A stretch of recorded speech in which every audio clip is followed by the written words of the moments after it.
أعوذ بالله من الشيطان الرجيم بسم الله الرحمن الرحيم لرضا الله ولشفاعة رسول الله صلى الله عليه وسلم ولغفران ذنوبنا ولمحو سيئاتنا وتبديلها بالحسنات ولقضاء حوائجنا حوائج الدنيا والآخرة ولتيسير أمور الدنيا والآخرة غفر الله لنا ولهم وإلى حضرة جميع مشايخنا وأساتذتنا Hasan Ki Ahmad Jazuli Binyarati Jazuli Ki Zanatin Jazuli Ki Nurul Jazuli Ki Ahmad Jazuli Ki Fatmanim Jazuli Ki Jazuli Ki Husirat ila hadrati Abu Musa Abdullah Sulaiman al-Faqar Muhammad Hadab ya Hadab Ibu Khadimah Mahwana Bidikasun Jabul Jami' Amwatina wa Jami' Nu'minina al-Mad Ghafarallahu lana wa lahum wa khuzan lahad Alad Jami' Alifi Kutubina Ya Allah khuzan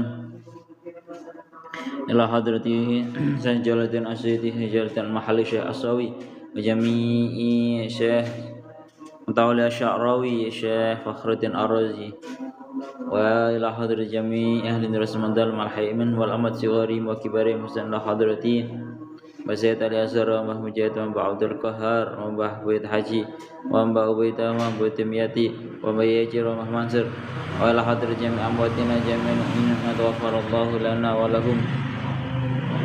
ولهم الفاتحة أعوذ بالله من الشيطان الرجيم بسم الله الرحمن الرحيم الحمد لله رب العالمين الرحمن الرحيم مالك يوم الدين إياك نعبد وإياك نستعين اهدنا الصراط المستقيم صراط الذين أنعمت عليهم غير المغضوب عليهم ولا الضالين آمين أعوذ بالله من الشيطان الرجيم بسم الله الرحمن الرحيم قال المؤلف رحمه الله تعالى ونفعنا به وبعلومه وبأسراره في الدارين آمين يا رب العالمين قال الله تعالى في كتابه الكريم وأصدق القائلين أعوذ بالله من الشيطان الرجيم بسم الله الرحمن الرحيم ولنجزينهم أجرهم بأحسن ما كانوا يعملون فإذا قرأت القرآن فاستعذ بالله من الشيطان الرجيم Surat An-Nahl 98 Faiza qara'ta mongko ari kalane ngarepake maca sapa sira mongko ari kalane ngarepake maca sapa sira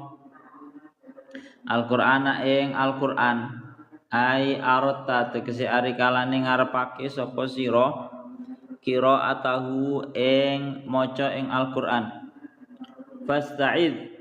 fasta'id mongko nyuwuna kareksa sapa sira fasta'id mongko nyuwuna kareksa sapa sira billahi kelawan Allah minasyaitonir rajim minasyaitoni saking setan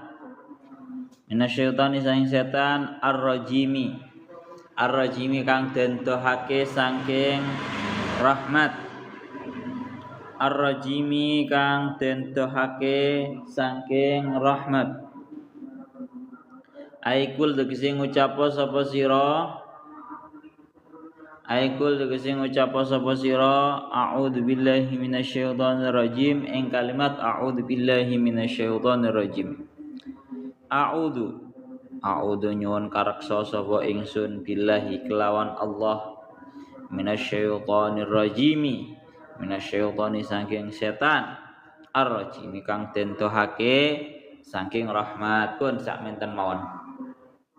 Terus intinya dari ayat ini tengah iki dikatakan fa idza qara'tal Qur'an ay aratta qira'atahu ketika engkau itu menginginkan untuk membaca Al-Qur'an ketika hendak membaca Al-Qur'an fasta'id billahi minasyaitonir rajim maka hendaknya kamu meminta perlindungan dengan Allah Ta'ala dari setan yang terkutuk. Aikul a'udzu billahi minasyaitonir rajim yakni ucapkanlah a'udzu billahi minasyaitonir rajim aku berlindung dengan Allah Ta'ala dari setan yang terkutuk. Dan ini telah dijelaskan oleh Syekh Jalaluddin Asyidi seperti itu. Sekarang kita membahas mengenai korelasi ayat ini dengan ayat yang sebelumnya.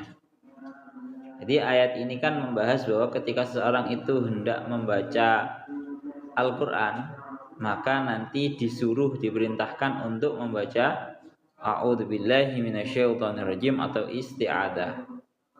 Apa hubungannya ayat ini dengan ayat yang sebelumnya? Tengah dikendikakan hubungan ayat ini dengan ayat yang sebelumnya adalah telah kita pahami dari ayat yang kemarin bahwa walanadziyannahum ajrahum bi ahsani ma kanu ya'malun, dan sesungguhnya benar-benar kami akan membalas mereka ganjaran mereka atas amal terbaik mereka. Ahsani ma kanu ya'malun, amal terbaik mereka.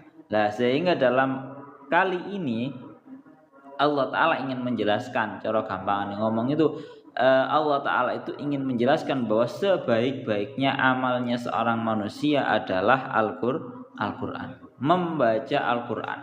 Allah di dalam tafsir Al-Biqai, tafsirnya Al-Biqai, tafsir Nadmid Duror fi tanasubil ayyi wassuar, beliau itu dawuh, ya Allah ya Rabbi ya Karim, kenapa kok Al-Quran itu menjadi amal ibadah yang terbaik? Karena beliau dawuh, karena yang namanya Al-Quran itu menyimpan 3 hal. Karena dengan seorang baca Al-Quran itu, pertama dia membaca wiritan, ya, 1 membaca bacaan, cara dzikir tok. Nah, Al-Quran itu ada 3 komponen yang membuat seseorang itu dianggap, Al-Quran itu dianggap sebagai zikir atau bahasanya ibadah yang paling utama. Pertama, karena memang Al-Quran itu merupakan sebuah kalamnya Allah Ta'ala. Artinya bisa dianggap zikir terhadap Allah Ta'ala. 1, zikir dengan sebuah lafaz yang merupakan kalamullah. Nah, zikir dengan sebuah lafaz yang merupakan kalamullah. 1. Yang nomor 2, dengan seorang membaca Al-Quran, di dalam membaca Al-Quran itu terdapat tafakkur. Di dalam Al-Quran itu terdapat sebuah tafakkur. Dengan orang baca Al-Quran, akhirnya seseorang itu dia benar-benar berangan-angan terhadap isinya Al-Quran. Sehingga dengan dia berangan-angan terhadap isinya Al-Quran, memahami kuasanya Allah Ta'ala yang begitu agung, yang begitu menakjubkan, dia akhirnya mendapatkan sebuah ganjaran yang besar daripada berpikir. Mulanya dingendikaken tafakkuru sa'atin khairun min ibadati alfi sanatin. Ya, seseorang mau berpikir dalam waktu yang sebentar, tafakkuru sa'atin, berpikir-pikir dalam waktu yang sebentar, dalam waktu 1 jam semisal, khairun min ibadati alfi sanatin, itu lebih baik daripada ibadah selama 1000 tahun. Nyapa kok iso sing jenenge ibadah mikir-mikir, ibadah angen-angen itu kok bisa dianggap sebagai ibadah yang ganjarannya sakmono gede nih? Karena dengan seseorang itu berpikir, akhirnya dia benar-benar bisa sampai terhadap sebuah keagungan, bisa sampai kepada sebuah keagungan dan sebuah kenyataan yang ada pada alam ini.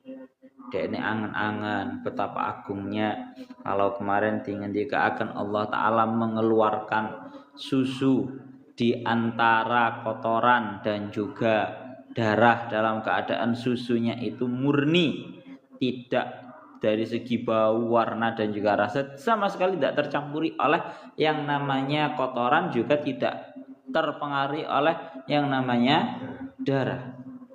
Boleh angan-angan tenanan, akhirnya dia sampai terhadap sebuah kebenaran, ya kan? Dia akhirnya punya sebuah kemantapan. Itu yang nomor 2. Jadi dalam Al-Quran yang nomor 2 mengandung yang namanya tafakkur. Yang ketiga, yang termasuk menjadikan amal ibadah Al-Quran, membaca Al-Quran itu merupakan sebuah amal yang paling baik adalah yang berikut ingin akan mengandung amal, mengamalkan terhadap apa yang ada di dalam kandungannya Al-Quran. Wong mari maca Al-Quran wis dianggap zikir, marang ngono macane karo angen-angen, mari angen-angen marang ngono dekne mengamalkan. Ganjarane nemen gede nih mulakno sing jenenge maca Quran. Beda kalau hanya sekedar zikir-zikir biasa. Kalau zikir-zikir biasa ya mentok, ya cuma baca khusyuk mari. Ya, nggak ada tafakkurnya, nggak ada napa iki jenenge mengamalkannya, nggak ada. Beda dengan Al-Quran. Mulane teng mriki dingendikaken fa idza qara'tal Qur'an. Al-Quran itu selalu bahasanya ringkes kok. Bahasanya ringkas. Cara asline ngono, cara dilengkapi ngono ya. Artinya ahsani makanu ya'malun itu adalah qiraatul Quran. Nah, ketika kalian hendak melakukan yang namanya ahsani makanu ya'malun, paling baiknya amalnya seorang manusia yang berupa Al-Quran, maka bagaimana? Yaitu diperintahkan untuk membaca isti'adzah. Tujuannya apa? Didhawuhaken kalian para ulama, karena semuanya itu kan sudah tahu bahwa yang namanya Al-Quran itu ibadah yang paling utama, ibadah yang paling besar pahalanya, sehingga setan itu selalu menghalang-halangi, selalu menginginkan jangan sampai seseorang itu mendapatkan ganjaran yang besar itu tadi. Niku dingendikaken ngoten. Bahkan nek dingendikaken kalian Syekh Mutawalli Asy'arawi di dalam tafsirnya beliau niku dawuh seperti ini. Nyapa to kok wong kate maca Al-Qur'an ae dadak dikongkon isti'adzah, meminta perlindungan dengan Allah taala daripada setan yang terkutuk. Dawuhnya Syekh Mutawalli Asy'arawi, iya, karena setan itu selalu memiliki misi yang besar. Setan itu nemen semangati ing dalam misinya dia sendiri. Itu fa bi'izzatika la ughwiyannahum ajma'in. Setan itu misinya ya ini. Demi kemuliaanmu niscaya sesungguhnya aku benar-benar akan membuat seluruh para manusia itu menjadi sesat. Lon semangati setan oleh matur dumateng Gusti Allah sampai kaya ngono. Fa bi'izzatika la ughwiyannahum ajma'in. Setan itu benar-benar memiliki tujuan yang sangat besar dan semangatnya dekne Masya Allah, yaitu ingin menyesatkan terhadap seluruh para manusia. Bahkan diingatkan kalian Syekh Mutawalli Asy'arawi, beliau tahu bahkan yang digeridu, bahasanya bahasa Jawa digeridu, cara bahasa Indonesia niku yang diganggu. Bahkan yang diganggu saja itu bukan hanya dari golongan manusia biasa, apalagi wali, apalagi bahkan tingkat nabi dan juga rasul pun itu masih diganggu sama yang namanya setan. Hanya saja setan nggak mampu aneh-aneh. Ya, mulane dawuh Kanjeng Nabi teng salah setunggal ayat, semua orang itu punya yang ada dalam hatinya, punya setan yang selalu mengganggu terhadap hatinya, waswasah yang selalu mengganggu terhadap hatinya. Hanya saja ngriku dingendikaken lek setane sing mengganggu terhadap atine Kanjeng Nabi iku sampai mlebu Islam. Ya, dalam hadisnya disebutkan ngoten. Redaksi hadisnya nanti disebutkan lagi.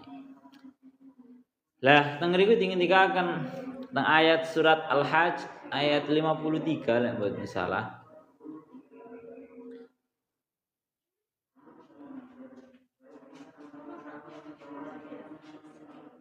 Ayate apa kurang lebih setengah eling setengah lali. Coba nggih, saya bacakan. Di situ itu bacaan ayatnya itu wa ma arsalna min qablika min nabiyyin min rasulin wala nabiyyin illa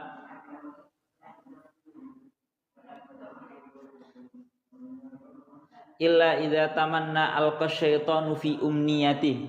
Niki. Jadi bahkan teng niku dingendikaken dan tidaklah kami dan tidaklah kita dan tidaklah saya, yakni Allah Ta'ala, mengutus kepada seorang nabi ataupun rasul kemudian dia memiliki sebuah keinginan, kecuali setan ingin menggoda terhadap sebuah keinginannya seorang rasul dan juga seorang nabi itu tadi. Ini nas Al-Quran bahwa sing jenenge setan itu sing digodha bukan hanya orang kok gur trimo menungsa biasa kayak awak dhewe, Pak. Bahkan sekelas nabi dan juga rasul pun itu diganggu sama yang namanya setan. Akan kalau dalam hadisnya Kanjeng Nabi disebutkan kalau setan yang ada pada dirinya Kanjeng Nabi yang selalu mengganggu terhadap Kanjeng Nabi itu sampai mlebu Islam. Barokah Kanjeng Nabi. Pun niku dingendikaken ngoten. Mulane teng mriki dingendikaken hikmatut tafri ala ma taqaddama anna qiraatal Qur'an min afdhalil a'mal. Baca Al-Qur'an itu termasuk amal yang paling utama. Fatalaba bil isti'adzah inda qiraatihi, disyariatkan, diperintahkan untuk membaca isti'adzah ketika hendak membaca Al-Qur'an. Tujuannya nopo? Teng mriki disebutaken liyuhfadha minad dayai al mutarattibi alal wasawisi asyaitoniyah, supaya terjaga daripada tersia-siakan yang ini merupakan efek daripada was-wasnya syaitan. Ana teng mriki wal makna idza alimta mimma taqaddama anna idhamal jazai mahasinul a'mal fasta'id billahi minasyaitonir rajim inda qiraatil Qur'an alladzi wa ahsanul a'mali wa azkaha. Pun. Jadi bahasane adalah agar kita itu ketika hendak membaca Al-Qur'an itu terhindarkan dari waswasnya syaitan. Pun. Engko ana ae Pak awak dhewe pokoke lek ibadah. Ini setan ini mesti gak bakalan membiarkan kita khusyuk di dalam ibadah tersebut. Kalau tak seeling dawe abi ngene nih. Dawe abi ku ngene. Jarine setan, triknya setan. Jarine abi ya. Setan itu pintar. Setan itu beda dengan hawa nafsu. Kalau hawa nafsu itu akan menyeret seseorang. Ini bukan dawe abi, ini pembahasan lain dulu sedikit ya. Yang namanya hawa nafsu, kalau kamu harus tahu yang namanya perbedaan antara hawa nafsu dan juga setan. Kalau hawa nafsu itu menuntut seseorang untuk melakukan satu hal yang menjadi keinginannya. Napa? Menuntut seseorang untuk melakukan suatu hal yang menjadi keinginannya. Iku jenenge hawa nafsu. Contoh. Semisal hawa nafsu ini kepingin arek wedok, semisal. Maka umpama ditawani barang liya gak gelem. Toh hawa nafsunya ingin duit misalnya. Dekne wis hawa nafsunya akan menuntut, akan menyeret dia harus mendapatkan yang namanya uang. Umpama diganti ambek sing liyane iku gak gelem. Itu tanda daripada bahwa yang mengajak kepada sebuah kejelekan itu hawa nafsu adalah dia akan menyeret kepada satu hal tertentu dan tidak mau digantikan oleh yang lainnya. Itu hawa nafsu. Yang kedua, ada yang namanya syaitan. Ini termasuk daripada yang menjatuhkan terhadap tindakan-tindakan buruk. Kalau setan itu tengriki tinggi dikaakan ya Allah ya Rabbi ya Karim. Kalau setan itu akan lebih luwes. Napa? Kalau setan itu akan lebih luwes, bisa mengikuti terhadap orang yang sedang dia goda. Mulane dawe abiku ngeten. Pertama, setan itu bagaimana caranya pasti mereka berusaha agar seseorang itu tidak melakukan sebuah ibadah. Kowe katene salat. Pasti setan itu gawe cara piye carane arek gak gelem salat. Mbok dikeki ngantuk, mbok dikeki keasikan-keasikan liyane sehingga gak ngelakoni sebuah tindakan salat itu tadi.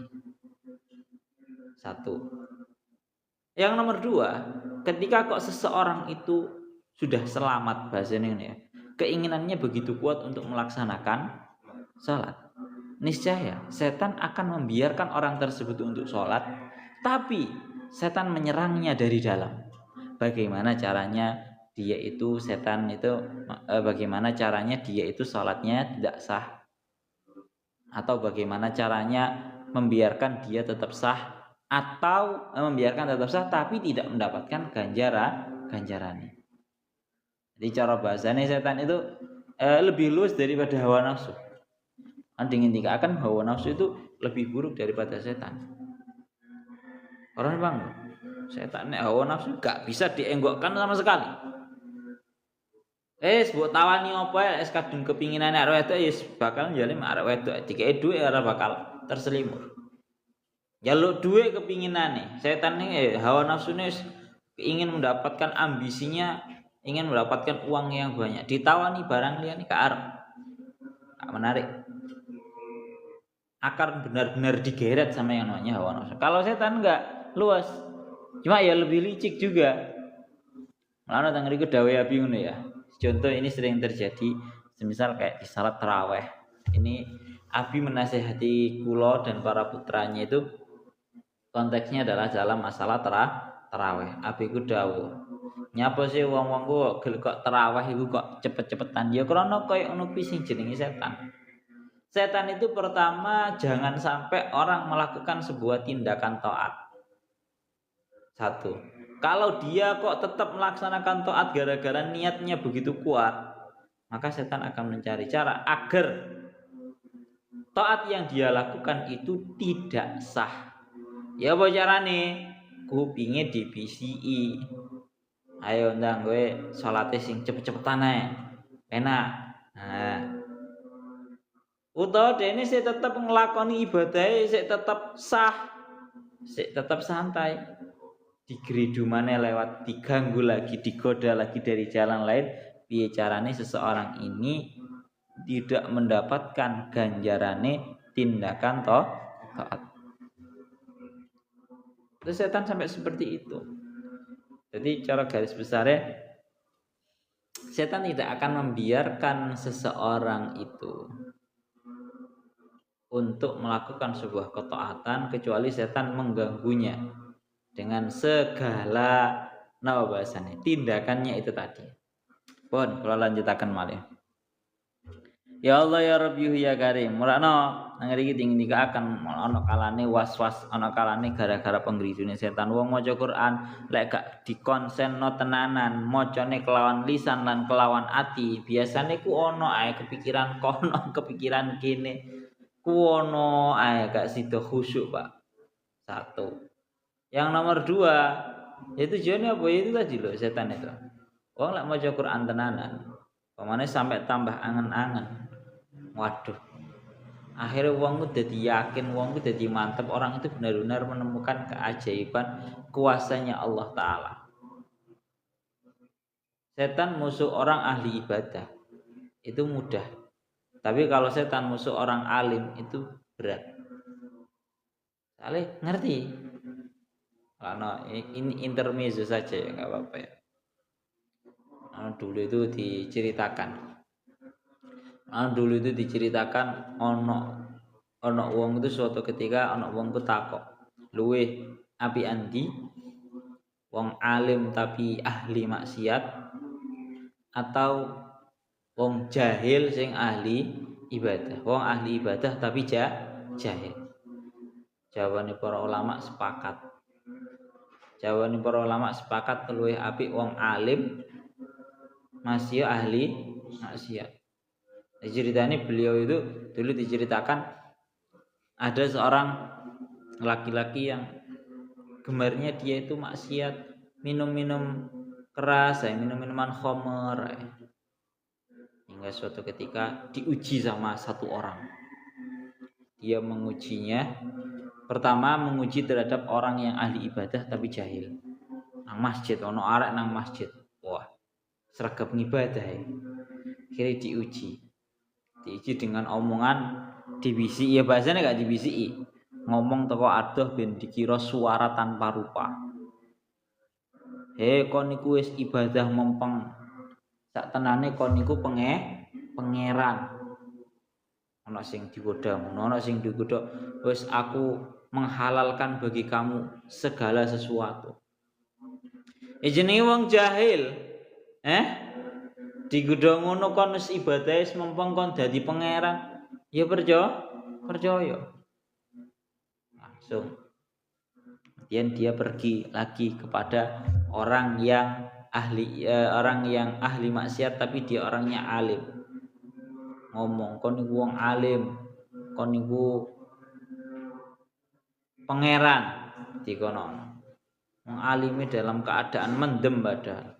Langsung yo kok pedangi suarane iku dikejar. Sopo sing ngomong lek kapan aku iku pangeran. Ora enek critane aku iki pangeran. Ora nek ceritane aku iki sak dihalalno bagi saya segala suatu hal yang haram. Langsung dikau wajar. Ini buktinya. Oh ngalim loh Pak. Padahal dalam keadaan yang seperti itu, keadaan yang bahasanya tidak sadarkan diri. Gus ngerti. Bahkan dalam keadaan dia itu sedang melakukan sebuah tindakan maksiat. Itu sadar. Beda orang jahil. Ngono lho. Wes. Jadi faedah qara'al Quran fasta'id billahi minasyaitonir rajim. Ini tujuannya agar pertama kita nanti mendapatkan sebuah kekhusyuan di dalam membaca Al-Qur'an dan juga nanti agar kita umpama wis mari awak dhewe tidak dibisi oleh setan agar ganjarane iku ilang. Kadang kan awak dhewe mari maca Quran ngono, Pak. Rasa bangga wae aku maca Quran, bah wacane Quranku penak. Wis ono ae lah jenenge penggridu ngono kuwi mesti ono ae. Ana teng mriki dingendikaken ojo sampai ahsani makanu ya'malun. Sebuah amal terbaik kita itu pahalanya lebur gara-gara kita mendengarkan terhadap tindakan godaannya setan. Kalau dawuhnya Syekh Mutawalli Asy'arawi, beliau niku dawuh